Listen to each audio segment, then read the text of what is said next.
Assalamualaikum warahmatullahi wabarakatuh. Halo Sobat Angler Pupun, dimanapun Anda berada. Nah, hari ini kita mau berkunjung ke salah satu komplek makam Tengku Syekh Dirbe dengan gelar Dayang Mansur. Dan hari ini kita mau sama-sama mengunjungi komplek makam beliau.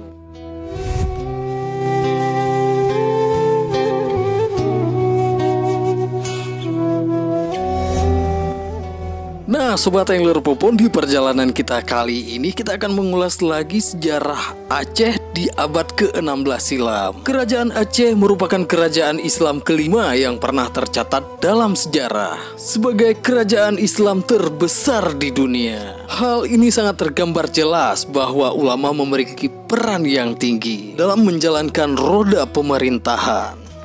Dalam birokrasi tradisional Aceh, ada 3 jabatan tinggi dalam pemerintahan yang sangat berperan penting. Yang pertama, Sultan, yaitu raja dalam kerajaan. Yang kedua, Ulai Balang atau Hulu Balang. Yang ketiga, ulama. Nah, Sobat Angler Pupun, kita sekarang mau masuk ke dalam komplek makam beliau, Tengku Syekh Dirbe. Yuk, sama-sama kita akan melihat ke dalam. Tengku Syekh Dirbe adalah gelar yang diberikan oleh masyarakat untuk Syekh Abdul Samad As-Sagaf dari Iskandaria, Mesir.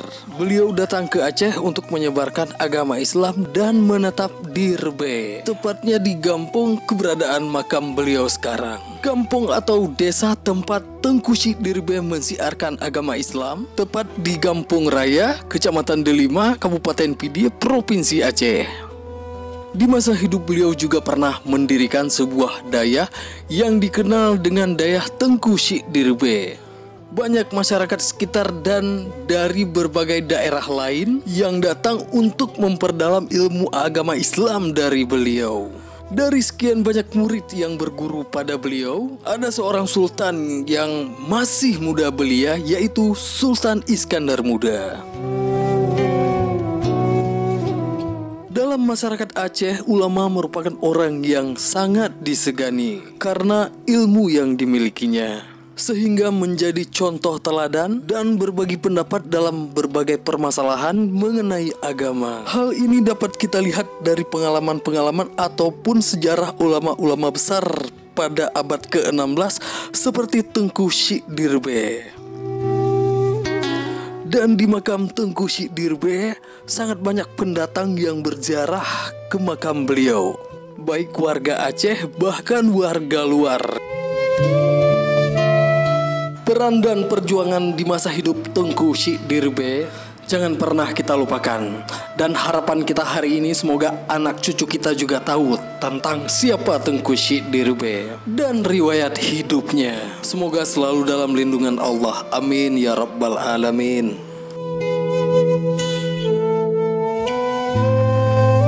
Dan di tempat pemakaman Tengku Syekh Dirbe, menurut cerita Umi, salah satu penjaga makam Tengku Syekh, ada sebuah batu yang dulunya pohon melinjau. Namun sejauh ini kami tidak dapat mengutip informasi tentang terjadi batu itu. Hanya Allah Maha Tahu.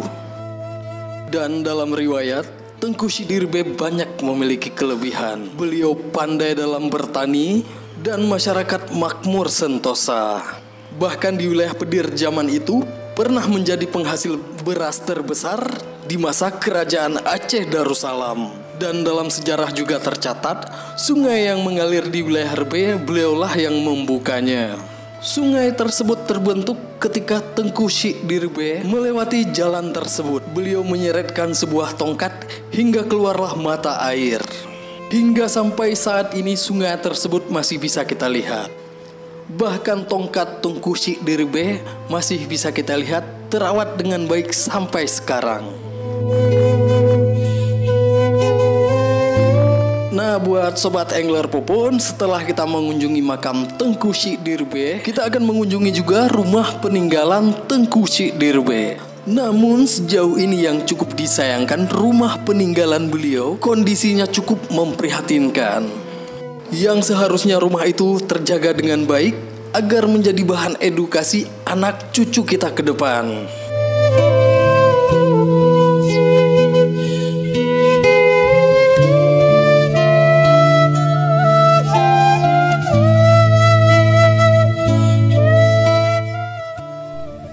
Nah, Sobat Angler Popon, kita sekarang sudah berada di rumah dasar Tengku Sy Dirbe.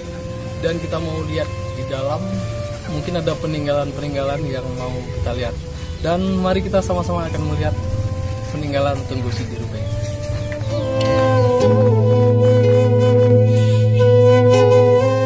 Di rumah inilah semua peninggalan Tengku Sy Dirbe tersimpan dengan baik. Ada beberapa peninggalan beliau di masa hidupnya, seperti Al-Quran, tongkat, piring, serta gelas.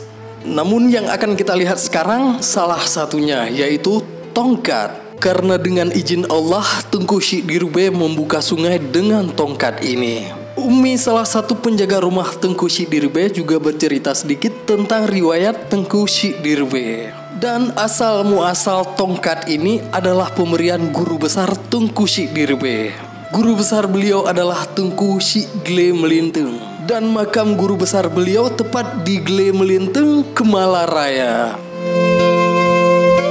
Dalam riwayat, ketika Tengku Sy Dirbe mengambil tongkat ini, Tengku Sy Dirbe harus melakukan kalut atau kalwat di puncak Gle Melintang. Setelah Tengku Sy Dirbe melakukan kalwat, barulah membawa pulang tongkat ini, pemberian dari guru besarnya, ke Gampung Rebe.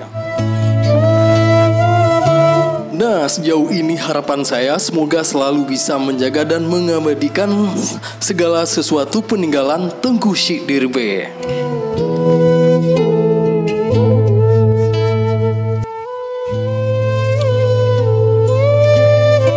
Dan Sobat Angler Popon, jangan kemana-mana, ada satu lagi yang mau sama-sama kita kunjungi.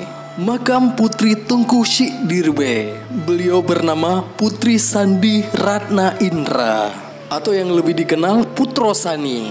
Dari nama yang kita dengar, pastilah beliau seorang wanita yang anggun dan rupawan, dari keluarga terpandang dan bangsawan pada masa itu. Beliau adalah istri Sultan Iskandar Muda. Dan tepat di sini kita akan membuka sedikit tentang riwayat Sultan Iskandar Muda.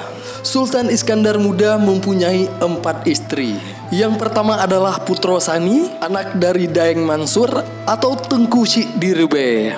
Yang kedua adalah Putro Asiyah dari Biren. Dan yang ketiga Putri Kamaliah dari Pahang. Dan yang keempat Putro Ijo dari Takengon. Dan Sultan Iskandar Muda mempunyai seorang selir dari Afrika, yaitu Putri Afrika. Begitulah sekilas tentang riwayat Sultan Iskandar Muda. Dan kita akan membuka kembali tentang di mana Sultan Iskandar Muda berkenalan dengan Putro Sani. Dan menurut penuturan dari warga setempat, asal mula Putro Sani berkenalan dengan Sultan Iskandar Muda ketika Sultan menuntut ilmu pada Tengku Sy Dirbe. Dan disitulah hadir rasa cinta dan sayang antara Sultan dan Putro Sani, sehingga Sultan Iskandar Muda mempersunting Putro Sani sebagai permaisurinya. Dari pernikahan Putro Sani dan Sultan Iskandar Muda inilah lahirlah seorang putri yang cantik dan rupawan, yang selanjutnya menjadi penerus ayahnya, yaitu Ratu Safiyatuddin atau Sultanah Safiyatuddin dengan gelar Sri Sultanah Ratu Safiyatuddin Tajul Alam Shah Johan. Itu dia riwayat singkat tentang Putro Sani dan Sultan Iskandar Muda. Nah, Sobat Angler Popon, sejauh ini saya sangat mengharapkan masukan daripada kalian dengan cara tuliskan di kolom komentar. Sebelum kita kembali ke Angler Popon, kami mau mengucapkan terima kasih nih buat Fadil, salah satu putra dari RB yang telah mendampingi kami mengunjungi situs-situs bersejarah di wilayah RB.